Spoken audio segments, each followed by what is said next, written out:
Assalamualaikum warahmatullahi wabarakatuh. Baik, kali ini kita akan membahas tentang bagaimana sih patofisiologi dari asma itu sendiri. Apa aja yang menyebabkan terjadinya asma, kemudian bagaimana penata laksanaan dari asma itu sendiri. Nah, dimana kita ketahui dari awal definisi terlebih dahulu bahwa asma ini sendiri dia merupakan penyakit inflamasi kronik. Jadi dia merupakan penyakit inflamasi kronik yang memang sudah lama. Kemudian karakteristiknya di sini dia akan meningkatnya daripada respon sensitivitas bronkial serta adanya obstruksi jalan napas. Jadi dia selain merupakan penyakit inflamasi kronik, si asma ini sendiri juga memang akan disertai dengan karakteristik adanya obstruksi jalan napas. Jadi obstruksi jalan napas ini sendiri itu adalah penyempitan jalan napas, di mana jalan napas yang awalnya mungkin selebar begini, dengan adanya inflamasi yang kronik yang selama terus-menerus, di mana kemudian akan menyebabkan terjadinya obstruksi. Jadi jalan napas daripada seseorang itu dia akan semakin mengecil. Nah, inilah yang menyebabkan asma itu makanya dia lebih susah bernafas gitu. Nah, selanjutnya kita akan bahas terkait dengan etiologi asma ini sendiri. Jadi, etiologi ataupun penyebab asma ini sendiri memang dibagi menjadi dua. Yang pertama itu dikatakan ada dari faktor genetiknya dan juga ada dari faktor lingkungan dan faktor lainnya. Nah, yang pertama di sini itu adalah terkait dengan faktor genetiknya. Jadi faktor genetik ini sendiri misalnya ada dari keluarga gitu, dari keluarga yang punya riwayat asma itu, kemudian kemungkinan besar itu akan turun ke anaknya. Riwayat asma itu biasanya dia akan meningkat. Selain daripada itu juga ada yang disebut dengan faktor lingkungan. Jadi faktor lingkungan yang dimaksudkan di sini itu adalah seperti mungkin dari faktor lingkungan, seperti lingkungannya yang mungkin polusinya tinggi sehingga banyak debu, kemudian banyak asap kendaraan bermotor, kemudian dan alergen lainnya, ataupun juga bisa diakibatkan oleh mungkin di rumahnya yang terlalu lembab, juga akan mempengaruhi mungkin dari jamur, bakteri, tungau. Itu merupakan faktor yang ada di lingkungan yang akan menyebabkan terjadinya asma itu sendiri. Selain daripada itu juga ternyata asma ini sendiri dapat diakibatkan oleh yang namanya faktor makanan itu sendiri. Nah, faktor makanan di sini seperti kita ketahui mungkin ada beberapa orang yang memang alergi terhadap makanan. Salah satunya mungkin makanan-makanan seafood seperti udang dan lain sebagainya. Kemudian ada juga mungkin yang alergi terhadap telur, di mana dia akan menyebabkan terjadinya respon daripada IgE-nya itu sendiri atau imunoglobulin E-nya itu sendiri, sehingga akan menyebabkan terjadinya asma itu sendiri pada orang itu sendiri. Nah, kemudian kita akan bahas terkait dengan patofisiologi asma ini. Jadi, asma ini sendiri terkait dengan patofisiologinya itu memang dia dibagi menjadi dua. Yang pertama itu adalah dia dikenal melewati yang namanya jalur imunologis yang terutama didominasi oleh IgE. Dan yang kedua itu adalah ada namanya jalur saraf otonom itu sendiri. Nah, dari masing-masing jalur ini sendiri nanti kita akan bahas satu persatu dari bagaimana sih mekanisme terjadinya asma ini sendiri. Kemudian kita akan bahas jalur yang pertama itu adalah terkait imunologis yang terutama didominasi oleh IgE atau imunoglobulin E. Yang pertama itu adalah caranya di sini saya udah ringkaskan. Yang pertama itu adalah masuknya alergen ke dalam tubuh. Seperti tadi alergen yang dimaksudkan di sini itu seperti mungkin masuknya alergen yang menyebabkan seseorang itu menjadi teraktifnya daripada APC ini sendiri ataupun antigen presenting cell ini sendiri. Misalnya dia ada tungau yang terhirup lewat jalur sistem pernafasannya tersebut. Nah, kemudian akan diolah oleh APC ini sendiri. Kemudian tahap yang ketiga di sini selanjutnya hasil olahan daripada alergen ini sendiri kemudian akan dikomunikasikan yang disebut dengan sel TH. Jadi sel TH ini sendiri merupakan salah satu sel T penolak penolong, terutama yang melibatkan dalam proses mekanisme terjadinya asma ini sendiri itu adalah TH2. Kemudian setelah itu dia akan memberikan instruksi melalui interleukin. Jadi akibat adanya sel TH ini sendiri, dia akan memberikan instruksi melalui interleukin dan sitokin, di mana tujuannya di sini agar sel-sel plasma itu dia akan membentuk IgE. Jadi IgE ini itu adalah respon tubuh kita itu terhadap adanya respon sensitivitas tipe 1. Jadi dia tipe cepat. Kemudian setelah itu akan terjadi yang namanya sel-sel radang lain seperti ada makrofag, kemudian ada mastosit, ada sel epitel, ada eosinofil, neutrofil, trombosit, dan ada limfosit. Juga di sini dia juga akan ikut mengeluarkan mediator-mediator inflamasi tersebut seperti histamin, kemudian ada prostaglandin dan leukotrin. Nah, pengeluaran daripada histamin ini sendiri juga nanti akan berperan dalam proses terjadinya mungkin ada mukus, kemudian sesak nafas, dan juga disertai mungkin adanya bersin-bersin.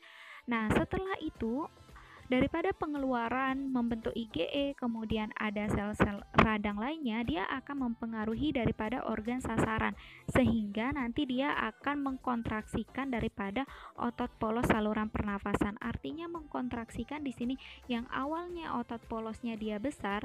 Nah, apabila ada kontraksi di sini itu biasanya otot polosnya itu dia akan menjadi lebih kecil. Nah, inilah sehingga aliran kalau kontraksi otot polosnya itu, maka dia akan saluran udara pernafasannya itu dia akan menjadi lebih kecil. Jadi semakin kecil saluran udara tempat lewat pernafasan itu, maka itu akan menyebabkan orang semakin sesak itu sendiri. Selain itu juga ternyata peningkatan daripada permeabilitas di sini, permeabilitas daripada dinding vaskuler, kemudian ada edem saluran nafas dan infiltrasi sel-sel radang dan hipereksi mukus ini sendiri, sehingga akan menimbulkan hiperaktif saluran nafas itu sendiri. Nah, begitulah prosesnya daripada mekanisme terjadinya asma itu sendiri melalui jalur yang pertama, yaitu jalur daripada imunologis yang terutama didominasi oleh IgE itu sendiri. Nah, kemudian untuk jalur yang kedua di sini itu ternyata dia melalui jalur saraf otonom. Jadi ini jalur yang kedua. Jadi selain dia melibatkan daripada sel mas, kemudian ada juga sel-sel radang lainnya, dia juga ternyata dimediasi oleh yang namanya jalur saraf otonom. Jadi jalur yang kedua ini sendiri, jadi adanya inhalasi atau masuknya alergen akan mengaktifkan sel mas intralumen yang ada di dalam lumen seperti ada makrofag, alveolar, dan nervus vagus. Nah, kita akan bahas terkait nervusnya. Jadi refleks bronkus itu memang dia akan terjadi karena adanya peregangan daripada nervus vagus ini sendiri, di mana kita ketahui nervus vagus ini sendiri merupakan salah satu nervus ke-10 dalam saraf kranial itu sendiri. Nah, kemudian akan terjadilah refleks saraf di mana dia memegangkan peranan pada reaksi asma yang tidak melibatkan sel mas. Jadi sel mas ini tadi itu dia tidak dilibatkan dalam jalur saraf otonom ini sendiri, melainkan dia lewat jalur yang pertama tadi itu. Nah, ujung saraf eferen daripada si vagal mucosa ini sendiri nanti ternyata dia akan terangsang dan akan menyebabkan terjadinya pelepasan daripada neuropeptida sensorik. Seperti kita ketahui ada namanya senyawa P di sini dan senyawa A, dan juga ada namanya CGPR atau calcitonin gen-related peptida.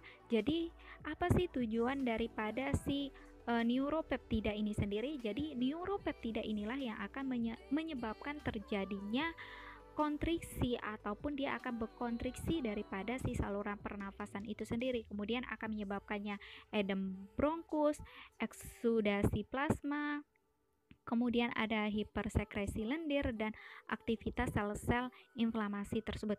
Jadi gabungan daripada dua jalur ini sendiri, kemudian ada jalur lewat jalur pertama tadi yang dimediasi oleh sel mas, kemudian ada jalur kedua yang lewat jalur otonom. Jadi penggabungan daripada dua jalur ini sendiri dari mekanisme terjadinya asma itu, maka ini akan menyebabkan orang itu menjadi kesulitan bernafas akibat adanya kontraksi daripada otot-otot polos dinding pernafasan, kemudian adanya edem di bronkus, adanya eksudasi plasma, adanya hipersekresi lendeng, dan adanya aktivitas daripada sel-sel inflamasi itu sendiri. Nah, ini merupakan gambar daripada patofisiologi terjadinya asma itu sendiri. Yang pertama kita ketahui tentunya adanya masuknya antigen yang dibentuk oleh tubuh karena ada masuknya alergen dari luar.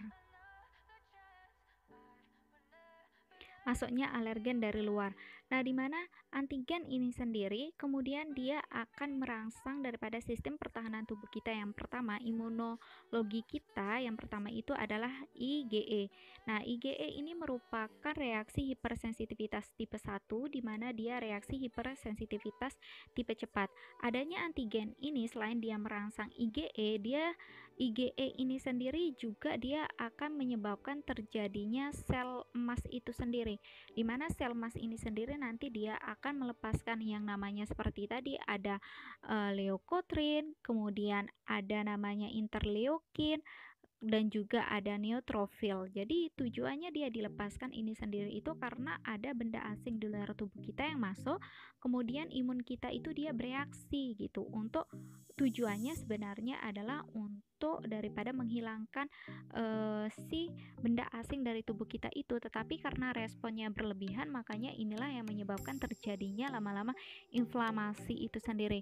Kemudian selain daripada itu juga di mana ada di sini eosinofil sitokin seperti yang dijelaskan tadi juga akan berespon terhadap terjadinya inflamasi, sehingga awal-awal orang yang asma itu sendiri biasanya dia akan mengalami asma akut dan lama-kelamaan asmanya itu dia akan menjadi asma yang kronik ini sendiri.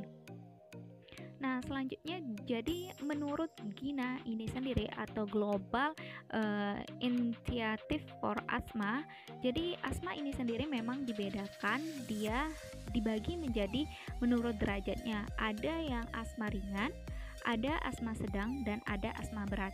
Jadi berdasarkan aktivitasnya, kalau kita lihat orang yang mengalami asma ringan itu sendiri, apabila dia dapat berjalan, dapat berbaring, kemudian kalau berbicara dia masih bisa berbicara beberapa kalimat, kesadarannya mungkin sudah sedikit terganggu, kemudian frekuensi nafasnya pasti akan meningkat. Jadi cara bernafasnya dia akan meningkat. Kemudiannya ada tanda-tanda retraksi otot bantu nafas. Jadi seperti dia kayak orang kelelahan gitu. Nah, tetapi dalam asma ringan biasanya memang tidak ditemukan. Mengi di sini biasanya lemah sampai sedang gitu, jadi tidak terlalu, di mana frekuensi denyut nadinya di sini kurang dari 100, dalam artian frekuensinya itu masih dalam batas normal. Kemudian asma yang dikatakan asma sedang di sini itu memang dia dari aktivitas jalan sudah terbatas karena gangguan daripada asmanya, dia lebih suka duduk gitu karena untuk berjalan aja sudah kesusahan dalam bernafas. Kemudian dalam berbicara juga sudah mulai terbatas gitu, dimana dalam pengucapan kalimat-kalimatnya dia terbatas. Selain itu juga dia biasanya dalam kesadarannya sudah mulai terganggu, kemudian frekuensi nafasnya juga dia meningkat sama seperti yang ringan. Kemudian di sini retraksi daripada otot bantu pernafasan itu biasanya sudah ada dengan cara mungkin dia menumpu pada tembok ataupun pada meja untuk membantu dia dalam bernafas. Kemudian untuk suara nafasnya atau menginya di sini sudah terdengar keras dan biasanya frekuensi nadinya di sini dia sudah meningkat tersebut. Nah, sedangkan asma berat di sini untuk jalan aja dia sudah sukar, udah tidak bisa berjalan, bahkan duduknya pun dia membungkuk ke depan. Jadi tujuannya dia duduk membungkuk ke depan ini adalah untuk membantu otot-otot pernafasannya itu biar dia lebih mudah bernafas gitu. Walaupun sebenarnya dia sulit sekali untuk bernafas. Berbicaranya udah kata demi kata dan biasanya kesadarannya sudah terganggu. Kemudian frekuensi nafasnya di sini sudah meningkat lebih dari 30 kali per menit. Jadi nafasnya per menit itu dia sudah melebihi dari normal. Artinya nafasnya cepat sekali dan retraksi otot dada di sini sudah ada karena dia posisinya saja sudah membungkuk. Jadi sudah benar-benar kayak kelelahan. Kemudian menginya pasti suaranya keras saat dia menghirup napas itu suara menginya keras. Jadi suara mengi ini terjadi itu karena adanya daripada pengecilan daripada saluran udara yang masuk ataupun kontriksi yang ada di saluran pernapasnya itu sendiri, dan juga denyut nadinya di sini sudah didapatkan lebih dari 120 kali. Kemudian di sini karakteristiknya, bagaimana kita mengetahui apakah asma itu sudah dikatakan dia terkontrol, tidak terkontrol itu. Jadi dilihat dari gejala hariannya. Jadi asma dikatakan terkontrol penuh itu apabila tidak ada gejala kurang dari 2 minggu. Selama kurang dari 2 minggu itu dia tidak ada gejala. Kemudian keterbatasan aktivitasnya dia tidak ada. Kemudian tidak ada yang lainnya, tidak ada eksaserbasi di sini juga tidak didapatkan. Nah, asma dikatakan terkontrol sebagian di sini berarti dalam 1 minggu itu dia kadang asmanya itu kambuh 2 kali. Kemudian namun keterbatasan aktivitas dan gejalanya itu ada. Dan juga di sini daripada eksaserbasinya itu ataupun dia untuk kambuhnya itu biasanya lebih atau sama dengan 1 kali setahun, lebih jarang karena dia terkontrolnya sebagian. Kemudian yang ketiga di sini itu adalah asma yang tidak terkontrol. Asma yang tidak terkontrol ini sendiri itu adalah gejala hariannya itu biasanya dia lebih atau sama dengan 3 kali per hari dia serangan asmanya. Kemudian tentunya berdasarkan daripada keterbatasan aktivitas dan gejalanya, jadi gambaran asma terkontrol sebagian ada dalam setiap minggu kalau dari asma orang yang tidak terkontrol. Kemudian dia daripada eksaserbasi atau yang benar-benar kambuh sampai membuat dia benar-benar susah bernafas di sini itu memang dirasakan sampai dengan 1 kali seminggu itu sendiri. Kemudian tata laksananya. Untuk penata laksanaan tentunya di sini dibagi menjadi 2. Yang pertama itu adalah ada namanya tata laksana farmakologi, yaitu dengan menggunakan obat-obatan di sini, dengan menggunakan obat-obatan, dan tata laksana yang kedua di sini itu adalah non farmakologi, yaitu tentunya dengan tidak menggunakan obat-obatan, yaitu dengan cara mungkin pencegahan, KIE dan lain sebagainya. Tata laksana asma di sini tentunya yang menggunakan obat-obatan di sini menggunakan bronkodilator. Seperti yang kita ketahui, tujuan penggunaan bronkodilator ini sendiri itu adalah untuk melebarkan daripada saluran jalan nafas yang mengalami penyempitan tadi. Nah, biasanya kalau pada yang akut itu biasanya digunakan yang short acting beta agonis. Jadi saat dia asma langsung dikasih itu biar cepat dia melonggar. Dan untuk pencegahannya biasanya biar tidak terulang lagi asmanya itu biasanya kita menggunakan yang long acting beta agonis itu sendiri atau LABA, maupun dapat menggunakan steroid ini juga. Nah, untuk penata laksanaan yang non farmakologi tentunya dengan menghindari daripada paparan-paparan polutan atau alergen yang dapat menyebabkan dari asmanya itu kambuh atau yang dapat memicu terjadinya asma, seperti menghindari mungkin debu, tungau, menghindari asap kendaraan bermotor, rokok. Kemudian kalau memang dia alergi terhadap makanan ya dihindari. Kemudian kalau alergi terhadap bulu kucing gitu kan, bulu anjing, itu biasanya kita menghindari. Itu salah satu pencegahan untuk biar tidak terjadi asma itu sendiri. Oke, sekian. Mungkin teman-teman di sini bisa memberikan kritik dan saran, dan jangan lupa untuk kasih like, jangan lupa untuk subscribe, komen,